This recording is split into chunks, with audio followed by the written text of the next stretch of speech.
Hello, my name is Zaman. I'm a student of class 7 and today I would like to thank IYDS for providing us with a platform to enhance our skills. Today I would like to say a story called The Puzzle Master. I was in my office that evening when the doorbell rang. I opened it. Now before we move on with this, I would like to introduce myself. My name is Sam Williams. I lived a normal life until a few years ago when I had my first adventure. After that, going back to the normal life was a bit too boring for me. So I became a detective. Now let's move on. I opened the door and in came a man who I could tell was about 25. I asked him to get seated and I also sat down. He narrated his case to me. He said, "My name is Simon Holland. I'm a man of 25 and a great misfortune has occurred upon me." Now before we move on, I must tell you that I have a passion for puzzles. I won 3 escape room prizes when I was young. Now what happened is I took part in an escape room a few days ago. I also took my friend Ben King with me.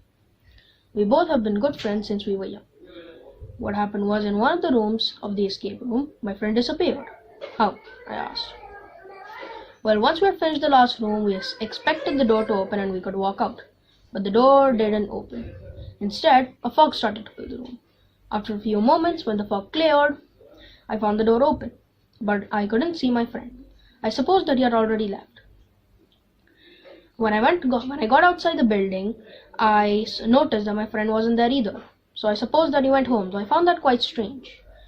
Over the past few days, he didn't pick up any of my calls, so this worried me. I called his sister and asked if he was home. She said he hadn't come home in the last 2 days.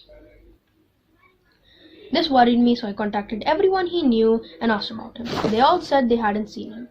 So I came to the conclusion that he was missing. And I came straight to you. Now I suggest that you meet me tomorrow at 3 and we can investigate further into the matter, I said. The next day we went to the place where the building was located. The place was empty, so were the rooms. But the rooms weren't empty, exclaimed Simon. In the last room I found nothing. But just as we were about to leave, I noticed a stain, a patch on the carpet. It was no doubt caused by the spilling of an acid. "What job did your friend do?" I asked him. "Well, he was part of a bank. He opened and locked the vault, due to which he became an expert at cracking codes. He could open any safe, vault, or lock. In addition, he had a great hobby for chemistry, acids to be specific. I also spotted a ring on the floor. This proved my theory. I knocked on all 4 walls of the room, and one of them had a space behind it. I saw a lamp on the other side of the room. I turned it, and voila! A passage revealed. The wall moved and a passage revealed. We followed the passage all the way to a room of some sort. There was a man gagged and tied up on a chair in one corner of the room. A door on the other side and a vault in front of us. "Ben!" Simon exclaimed. A man came out from the other door with an alarmed look on his face. He looked at me, grinned and said, "We meet again, don't we, Sam?" "Gary, we do meet again," I said. "Now down on the floor and hands behind your back," I said, pointing my gun at him. "What were you trying to get from the vault?" I asked. $1 million worth of gold," he said. "How did you know it was him?" asked Simon. "Well, once I saw the acid mark on the floor, my suspicion turned towards the fact that it was meant to open a lock of some kind, since acids are mainly used on metals.